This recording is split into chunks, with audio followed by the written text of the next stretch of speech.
सत्य के साथ हो लेना। सत्य है क्या? सत्य केवल एक है, पूरे विश्व का एक सत्य है, और वो है आत्मा। इस दुनिया में कोई भी बिना आत्मा के विराजमान नहीं है। हर चीज़ आत्मा से चल रही है। कोई आदमी ले लो, वो भी आत्मा से चल रहा है। कोई जानवर ले लो, कीट पतंगे, पशु पक्षी, कुछ भी ले लो, वो आत्मा के साथ ही गतिशील हैं। आत्मा नहीं है तो सब मुरझाए पड़े हैं, मर जाते हैं।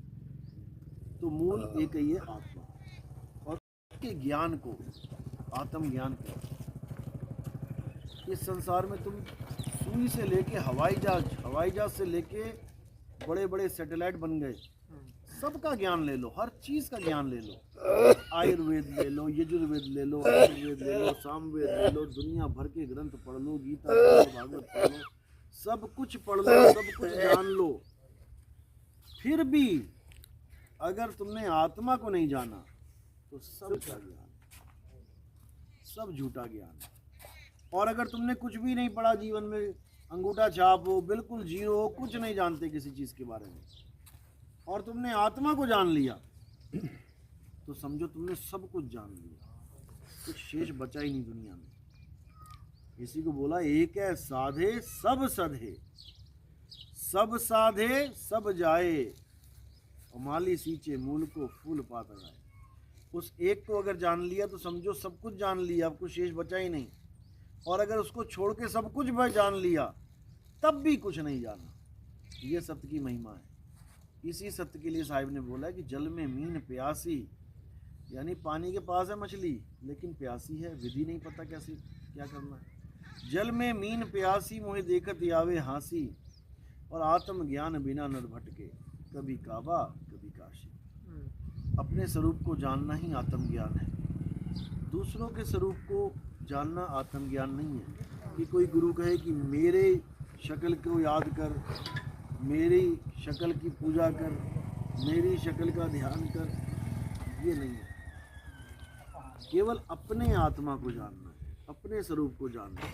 और वो कौन लखाता है?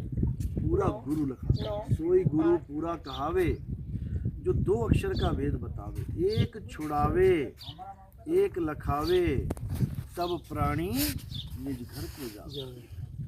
जब तक एक छुड़ाने वाला और एक लखाने वाला गुरु नहीं मिल गया। क्या छुड़ाना है, क्या लखाना है? 52 अक्षर छुड़ाने हैं, 52 अक्षर छुड़ाने हैं, और आदि अक्षर यानी आत्म स्वरूप लखाना है। 52 अक्षर जीव आधारा, आदि अक्षर जीव्या से न्यारा, वाही को सत सिमरण कहिए, सिमर सिमर नर उतरो पारा। 52 अक्षर जीव आधारा। ये जितने नाम हैं, मंत्र हैं, जंत्र हैं, तंत्र हैं, ये सब जीव का काम है, जीव से बोले जाते हैं। जब ये नाम नहीं थे, अक्षर नहीं थे, तब कोई राम का नाम नहीं था, तब कोई धर्म का नाम नहीं था, तब कोई मजहब का नाम नहीं था, तब कोई देश का नाम नहीं था। ये सारे नाम कब बने हैं? जब अक्षरों की खोज हो गई। हिंदुस्तान में हिंदी के अक्षरों की खोज कर ली गई, अरब देश में अरबी के अक्षरों की खोज हो गई, अंग्रेजों के देश में अंग्रेजी के अक्षरों की खोज हो गई, जापान में जापानी, कोरिया में कोरियन। तो सारी दुनिया में अलग अलग अलग अलग अक्षर खोज लिए गए, और फिर दुनिया में जो भी चीज़ दिखाई दी उसका एक नाम रख लिया गया। हमें जो जो दिख रहा है, नज़र दौड़ाओ, जहाँ जहाँ तुम्हें कुछ भी दिख रहा है, तुम्हें हर चीज़ का नाम रटा हुआ है। जहाँ मर्जी घुमा लो, बाइक चला रहे हो सड़क पे, जो भी चीज़ तुम्हें दिख रही है उसका तुम्हें नाम पता है। और जब तुम्हें उसका नाम नहीं पता, बंदा कहता अरे ये क्या चीज़ आ गई, अब नाम ही नहीं पता, क्या बोलेगा? अरे भाई ये क्या है? और अगर वो तुमने फोटो खींच लिया, पकड़ लिया उसको, तो उसका भी नाम धर दिया जाएगा, क्योंकि वो ऐसी चीज़ आ गई तुम्हारे सामने जिसका कोई नाम ही नहीं रखा किसी ने। तुम भी हैरान हो जाओगे, यार ये क्या चीज़ है, इसका तो हमने कभी नाम ही नहीं सुना, कौन है, क्या चीज़ आ गई है। तो वो भी 52 अक्षरों का खेल है। अभी उसका नाम नहीं है, लेकिन जैसे ही वो पकड़ी जाएगी रख देंगे उसका भी नाम। यहाँ तक कि आम जो आप खा रहे हैं इनके भी नाम है। कोई लंगड़ा आम, कोई कैसा आम, दशहरी आम। हाँ, एक एक मोबाइल जो आपने जेब में रखा है उसकी भी नाम है, कौन सा मॉडल है, जाके बोलो फटाक से वही निकल के आएगा। तो हर चीज़ के पीछे एक नाम है। ये तो होगी दुनियावी चीज़ें कि तुम्हें पानी चाहिए तो पानी बोल दिया, मिर्ची चाहिए मिर्ची बोल दी, गोभी चाहिए गोभी, आलू चाहिए आलू बोल दिया। अब यही भगवान के ऊपर भी लागू कर दिया। तुम्हें क्या चाहिए? भोले शंकर का पुजारी हूँ तो ओम नमः शिवाय जप। तू किसका पुजारी है? राम जी का, तो राम राम जप। तू किसका पुजारी है? मैं अल्लाह का, अल्लाह अल्लाह जप। तू किसका पुजारी है? वाहिगुरु का, वाहिगुरु जप। सब्जी मंडी बना दी भगवान को। जैसा भगवान चाहिए उसका नाम जप लो। अरे भाई गुरु की क्या जरूरत है? गुरु के बिना भी तो मुझे पता है कि राम जी भगवान हैं। गुरु के बिना भी मुझे पता है शंकर जी भगवान है, और उनका नाम क्या है, मंत्र क्या है, वो भी पता है। तो गुरु धारण करने की क्या जरूरत है? अगर गुरु राम राम ही दे रहा है, अगर गुरु ओम नमः शिवाय दे रहा है, अगर गुरु वाहेगुरु दे रहा है, अगर गुरु अल्लाहू अकबर दे रहा है, तो ये तो नाम तुम्हें पहले से पता है। गुरु के पास जाने की क्या जरूरत है? लेकिन गुरु वो होता है जो तुम्हें इन नामों से छुड़वा देता है। ये नाम जो तुम्हारे दिमाग में सारे भरे पड़े हैं, इन सबको साफ करवा देता है। छोड़ दो इन सबको। एक छुड़ाए एक लखाए। अब क्या लखाएगा?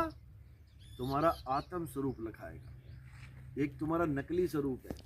वो नकली स्वरूप कहाँ दिखता है? नकली स्वरूप देखना हो तो कहाँ देखोगे? कहाँ दिखता है? वो कहाँ पड़ा हुआ है? शीशे में। शीशे में देखोगे? ऐसे तो देख भी नहीं सकते अपना चेहरा। देखा कभी? आईने में देखना। बिना आईने के नहीं देख सकते अपना चेहरा। दूसरों के चेहरे देखते रहोगे। अपना चेहरा देखने के लिए तुम्हें शीशे के आगे खड़ा होना पड़ेगा।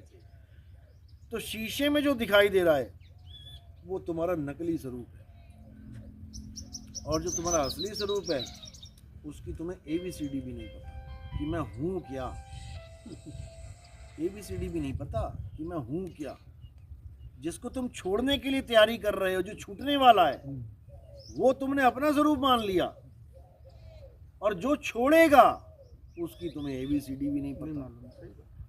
बस यही सिस्टम है, इसी को समझना है। एक छुड़ाए, जो चीज़ छूटने ही वाली है उसको छुड़वाए, हटा इसको। एक लखाए, जो सदा रहने वाली है उसको लखाए, यानी आत्मा का लखाव कराए।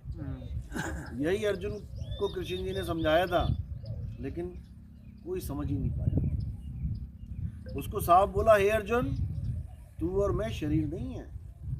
शरीर तो हमारे कपड़े हैं, शरीर तो हमारे रथ हैं, हम रथ के स्वामी हैं। कवच हो गया, कवच हैं ये कवच हैं, हम थोड़ी नहीं कवच हैं। कवच के टूटने पर भी, रथ के टूटने पर भी, कपड़ों के फटने पर भी कपड़ों का स्वामी, रथ का स्वामी नहीं टूटता। हम और तुम अजन्मे हैं, नित्य हैं, शाश्वत हैं। ऐसा कोई समय नहीं था इस संसार में जब तू, मैं और ये राजा महाराजा नहीं थे, और ऐसा कोई समय नहीं आएगा भविष्य में जब तू, मैं और ये राजा महाराजा नहीं होंगे। ऐसा कोई समय आ ही नहीं सकता। इसका मतलब ये कपड़े नहीं रहेंगे, लेकिन हम तुम सदा रहेंगे। अब इन कपड़ों को हटा के अपने स्वरूप को पहचानना है। बस यही भक्ति है, इसी को सत्संग कहते हैं। नकली चीज को छोड़ के असली चीज को पकड़ लो, वरना कहाँ पड़े मिलोगे? चिता के ऊपर बैठे मिलोगे। नहीं तो मुझे जला दिया, तुम्हें नहीं जला सकता कोई। नैनम छिंदंती शस्त्राणी नैनम दहती पावका। हे अर्जुन, इस आत्मा को ना तो कोई शस्त्र काट सकता है, ना अग्नि जला सकती है। पूजनीय कौन है? जिसको शस्त्र काट नहीं सकता। और पूजा किसी करते रहे? जिसके पैर में तीर लग गया, जो नदी में बैठ के जल समाधि ले ली, जिसने पैर में तीर लगा था ना, किसके लगा था? हाँ। और वो किसकी महिमा गा रहे हैं? जिसके तीर छू भी नहीं सकता, उसकी महिमा गा रहे हैं। हे अर्जुन, आत्मा ही सत्य है। आज लोग कहते हैं भगवान लिए, झंडा ले लिए भगवान, हम तो सनातनी है। अरे भैया, सनातन की डेफिनेशन तो बता दो। सनातन की डेफिनेशन बना दो। सनातनी तो बाद में बनोगे तुम। जैसे कोई मेकअप बढ़िया सा कर ले, कहे हम तो एक्टर हैं। मेकअप करने से एक्टर हो जाता है? मेकअप करने से एक्टर हो जाए तो सारे ही कर लो मेकअप। बिना एक्टिंग के कौन एक्टर हो जाएगा? कोई नहीं होगा। कलम ले लिया, पेंट ले लिया, ब्रश ले लिया, क्या पेंट ब्रश लेने पे तुम पेंटर हो जाओगे? आर्टिस्ट हो जाओगे? नहीं होगे। तुम्हें कला आनी चाहिए वो। इसी प्रकार भगवा कपड़ा पहन के, भगवे झंडे उठा के, गाड़ी पे भगवे डिजाइन बना के तुम कहो कि हम तो सनातनी हो गए। नहीं हुए भाई, नहीं हुए। सनातन की डेफिनेशन तक नहीं पता। बड़े बड़े संत फेल हो जाते हैं सनातन की डेफिनेशन देने में।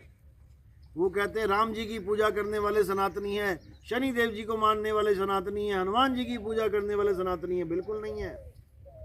कौन है सनातनी? हे अर्जुन, जो आत्मा को जान लेते हैं, जो अचल आत्मा को जान लेते हैं, क्योंकि आत्मा ही सत्य है, आत्मा ही पुरातन है, आत्मा ही सनातन है। ये आत्मा है जो सनातन है, और जो सनातन को जानते हैं वो सनातनी है। जो सनातन को नहीं जानते वो किसको जानेंगे? जैसे आप अपनी आत्मा को नहीं जानते, काली है, गोरी है, मोटी है, पतली है, गर्म है, ठंड है, चाकोर है, त्रिकोण है, तो किसको जान रहे हो? शरीर को जान।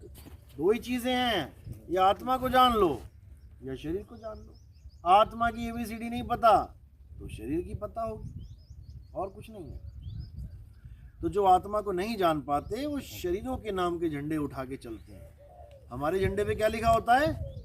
क्या नाम लिखा है हमारे झंडे पे? सतनाम। कबीर तो नहीं लिखा? नहीं। क्यों नहीं लिखा? जबकि हम कबीरपंथी हैं। क्यों नहीं लिखा? हम कबीरपंथी हैं। कबीर क्यों नहीं लिखा? क्योंकि कबीर भी किसका नाम है? शरीर का नाम। शरीर का नाम हो जाता है। हालांकि उसकी व्याख्या कबीर साहब ने अलग करी है, लेकिन जिसको व्याख्या नहीं पता लगेगी वो कबीर को एक शरीर मान लेगा। लेकिन कबीर साहब का ये एक और नाम है जो गुप्त नाम है, वो है सतनाम। कबीर साहब की फोटो के पास आपको कहीं ना कहीं आगे पीछे, ऊपर नीचे, दाएं बाएं सतनाम जरूर लिखा मिलेगा। सतनाम जी, ये उनका गुप्त कोड नाम है, ये कोड वर्ड है। इस सतनाम का ही भेद बताना होता है। उस सतनाम का ही सारा खेल है। सतनाम का मतलब है सच्चा नाम। सच्चा नाम। अब जहां लिखा है सच्चा नाम, तो समझ लो मार्केट में झूठा नाम भी चल रहा है। झूठा नाम भी तभी तो बोलेंगे सच्चा नाम। हम कहते हैं भैया दवाई लेना, भैया असली वाली लेके आना, बढ़िया वाली लेके आना। डॉक्टर साहब बढ़िया वाली दवाई दे दो, इसका मतलब घटिया वाली भी चल रही है। हम कभी ये नहीं कहेंगे कि मारुति स्विफ्ट बढ़िया वाली दे दो। पता है एक ही कंपनी है, एक ही मॉडल है, एक ही डिजाइन है, बना रही है। तो क्या है नकली नाम, क्या है असली नाम, दोनों का फर्क समझ लेना है। नकली नाम वो है जो थूक लगे नाम है। थूक लगे नाम मतलब जैसे मैं अभी इसमें थूक लगा दूं तो ये अपवित्र हो जाएगा। इसी प्रकार जितने भी नाम बोले जा रहे हैं और थूक थूक में जीभ से बोले जा रहे हैं, थूक लग लग के निकल रहे हैं जो, वो सब नकली नाम है। नकली नाम है, यानी जीभा से बोले जाने वाले सारे नाम नकली हैं। 52 अक्षर जीभ आधारा और आदि अक्षर जीव्या से न्यारा। वाही को सत सिमरण कहिए, जीभ वालों को नहीं। जो जीव्या से न्यारा है वो है सत सिमरण। और ये वाला सिमरण कौन सा है? राम राम राम राम राम, अल्लाह अल्लाह अल्लाह अल्लाह, वाहिगुरु वाहिगुरु। ये कौन है? नकली नाम का सिमरण, जिसके लिए गुरु ग्रंथ साहब में बोला कृत्रिम यानी नकली। कृत्रिम नाम कथे तेरे जीवा और सत्य नाम तेरा परा पुरबला। ये जितने भी जीव से बोलने जाने वाले नाम है ये सब नकली नाम है। किसने बनाए हैं? ये इंसानों ने बनाए हैं। अभी इंसान नाम की प्रजाति खत्म कर दो सारी दुनिया से, कोई राम बोलने वाला भी नहीं बचेगा, कोई हनुमान बोलने वाला नहीं बचेगा, कोई अल्लाह बोलने वाला नहीं बचेगा, कोई वाहेगुरु कबीर बोलने वाला नहीं बचेगा। ये आदमी ही है जो सब नाम बोल रहा है। उसी एक ताकत के खुद ही नाम रख दिए, तो खुद ही लड़ रहा है आपस में। अल्लाह बड़ा, वाहेगुरु बड़ा, ये बड़ा। अरे भैया अल्लाह वाहेगुरु को सामने आमने कर दो ना एक बार। राम को अल्लाह को एक बार कर दो मैदान में, जो जीतेगा उसके झंडे गाड़ देंगे पूरी दुनिया में। तुम काहे लड़ी जा रहे हो आपस में? हैं? गुरु करे ऐस और चेला करे बहस, वो हाल हो गया। चेले बहस कर रहे हैं मेरा गुरु बड़ा, मेरा गुरु बड़ा, और गुरु से बैठे हैं लड़ने। तो यार क्या फर्क पड़ता। इसी प्रकार राम को भी कोई फर्क नहीं पड़ रहा है, अल्लाह को भी कोई फर्क नहीं पड़ रहा है। तुम आपस में लड़ लड़ मर जाओ, वो कभी ना आए पट्टी लगाने तुम्हें। अब वो नहीं आएंगे। तुम्हारे लाठी मारी सिर फूट गया, वो नहीं आता पट्टी लगाने कभी भी। वो कहता मर और मर तू। किसने कहा था लड़ने को? अरे पाने की बात है यहाँ पे। पानी के नाम पे लड़ना थोड़ी नहीं है कि पानी बड़ा है या जल बड़ा है या वाटर बड़ा है या तोय बड़ा है। पानी को प्राप्त करने की बात है यहाँ पे। तू जल कह के प्राप्त कर ले तब भी तेरा गला गीला होगा, तू पानी कह के प्राप्त कर ले तब भी तेरा ही कल्याण होगा। अरे तू जल और पानी छोड़, तू वाटर ले ले तब भी तेरा ही कल्याण होगा। उसको पाने की जगह उसको बड़ा करने में लगे हुए हैं। बड़ा कर देंगे, डिबेट होती है 1-1 घंटे की, अल्लाह की, राम की, वाहिगुरु की। सोचते हैं डिबेट में जीत जाऊं मैं तो मैं जीत गया। अबे हार गए सारे, प्यासे मर जाओगे। कोई कह रहा पानी को बड़ा करवा दूं तो जीत गया, कोई कह रहा वाटर को बड़ा, कोई कह रहा जल को। अरे पीना है उसे, बड़े छोटे कहने से उसको फर्क नहीं पड़ता। अल्लाह को 4 गालियां कोई दे दे तो अल्लाह क्या भागा आ रहा है? अबे तूने मुझे गाली कैसे दी? राम को 4 गालियां कोई दे दे तो राम भागा आ रहा है क्या? नहीं आएंगे, नहीं आएंगे वो, क्योंकि उनके जब अस्त्र शस्त्र नहीं लग सकता तो ये गाली कैसे लगेगी? जब उनके अस्त्र शस्त्र नहीं लग सकता, अग्नि जला नहीं सकती, वायु सुखा नहीं सकती, जल भिगो नहीं सकता, तो तुम्हारी मेरी ये 52 अक्षर की गाली उनको कहाँ लगेगी भाई? नहीं लगेगी, नहीं लगेगी। बस यही समझना है, सारे झगड़े 52 अक्षरों के हैं। 52 के जंजाल में अरे फंस गया ये संसार, और सिमरन 52 का करे कैसे लागे पार। पार कैसे लगेंगे जब 52 अक्षर ही 3 लोक का मसाला है, तो चौथे लोक में कैसे जाओगे तुम? टिकट पकड़ ली 3 लोक की और सोच रहे हो चौथे लोक चले जाएंगे, कोई नहीं जाने वाला। इसलिए मुद्दा एक ही है कि सत्य को जानो, सत्य को समझो, सत्य को प्राप्त करो। सत्य को बड़ा छोटा नहीं कर सकते तुम, कि बड़ा छोटा करने में जीवन बर्बाद कर दो। सत्य तो सत्य है, उसको ना तुम्हारे प्रमाण की जरूरत है, ना तुम्हारे आश्वासन की जरूरत है। वो अटल है, वो अखंड है, वो अनाम है, वही निज नाम है। चलो बोले सतगुरु बंदी छोड़ कबीर साहिब की जय।